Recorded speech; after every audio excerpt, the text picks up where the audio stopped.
In the early part of 2021, when the sports card market was booming, there was plenty of excess cash which funneled into other markets outside of sports. So a lot of new money was spent venturing to search for the next big cardboard hype, and a lot went into the 1990 Marvel Universe, which I covered in my very first video to this channel.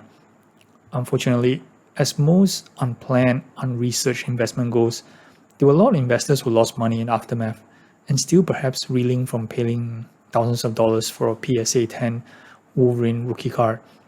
Well, I'm here to share an absolute beginner's guide on some tips you sports cards investors probably wish you knew before dipping your hands into Marvel.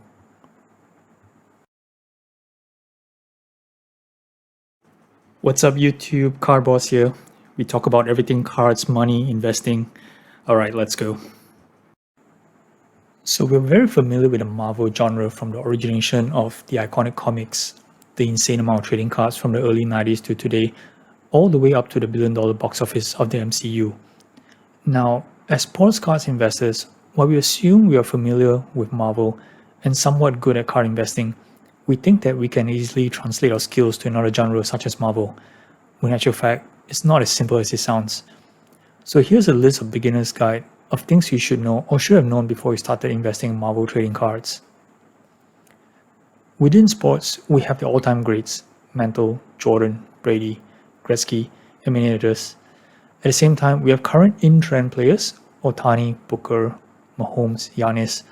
To sum it up, there is a treasure trove of players that you can get behind from an investment perspective for all sorts of different reasons. But for Marvel, strictly from an investment standpoint, there are just a handful, and I can call them out around in no particular order. Deadpool, Wolverine, MCU Captain America, Venom, and Spider-Man. And as a bonus, because Marvel has a lot of super teams, I'll include X-Men to the list. Sorry Avengers. X-Men in my opinion is just a cooler group of characters. Of course, I'm sure most of you have your own favorites, and my personal is Gambit from the X-Men. But if you're just going to spend, say, only 20% or less on time for Marvel, stick with this list and you won't be off the mark. Much like the 1986 Fleer basketball, Marvel Universe has several iconic sets of their own. These sets are not determined solely by their lineup of characters, as generally most sets from the 90s would include all the major characters, but it comes down to the combination of the appreciation for its art or artists and its rarity. Over the years, there are a vast number of sets to choose from, but there are only a few on top of the investment spotlight list. The 1990 Marvel Universe Series 1 by Impel is by no means a rare product, as there were millions of cards printed. But its original comic art holds true to the original characters, and being the official first mass-produced product for Marvel, a lot of cards within these sets are desirable, as they are treated as the rookie cards per se. In its peak, rookie cards of Spider-Man and Captain America would fetch thousands. A lot of it was fueled by the sports card dollars coming into the market, and prices have started to normalize to where things should be. Is it still investable? Well, the jury is still out when thousands of cards return from PSA over the course of the next 6 to 12 months. Do check out my cover on this iconic set in the link in the description below. We touch on another popular series, the Marvel Masterpieces. First released in 1992 as an alternative art in the form of portraits by artist Joe Jusko.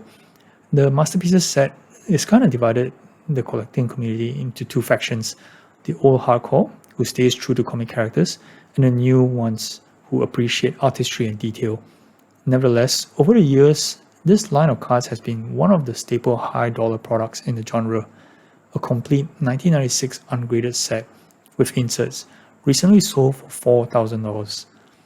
I'll have upcoming videos in detail to cover the possible investment potential of these sets, so watch out for that.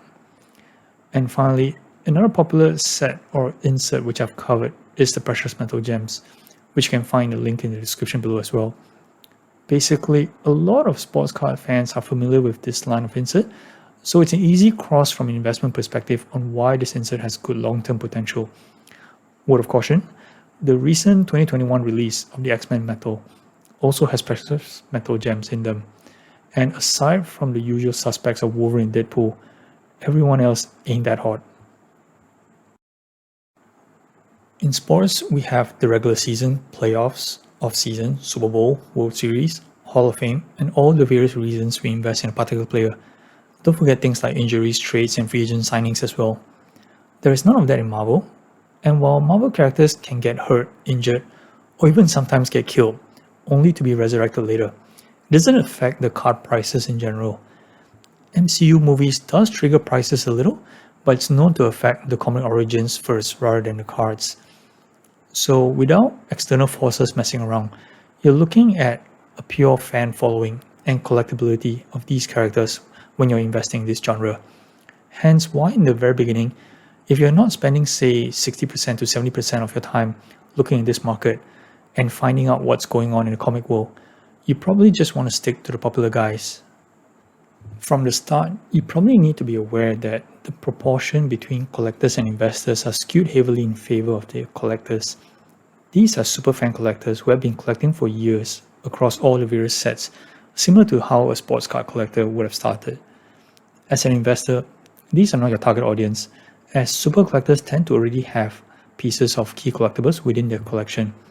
Your audience are newer collectors entering the space, similar to my last discussion on base Prism rookie cards. But because art itself is so subjective and personal, a Spider-Man masterpiece might appeal to one collector and not another. The options are vast, and pricing has very little to do with it. So while you're doing yourself a favor and not taking risks to cast a very wide net at the very beginning, you also need to be equally as patient when pinpointing with certain cards or sets. And lastly, grading is not a huge thing yet. This is strictly from my personal observation, but where Marvel is today is probably where sports card was in the late 90s and early 2000s. It's not saying that Marvel collectors don't understand the premium that's attached to something that's created gem mint, but plenty of old school collectors hasn't got to the stage of paying those premium dollars and are still happily displaying their collection in binders. But hobbyists in general have understood the value of alternative investing, for sports cards at least, so in the next 5 years or so, the tide might soon change for Marvel. So that wraps up my quick beginner's guide on investing in Marvel Universe. Hope this has been useful for you guys, both sports card and Marvel investors alike. I probably will spend more time and expand on some of the key points in later videos, so do come back in future for that. So if you guys like this video and found it very useful, do like and subscribe for more content in the future. I will be putting up similar videos, so do watch out for that. Thanks and have a great day.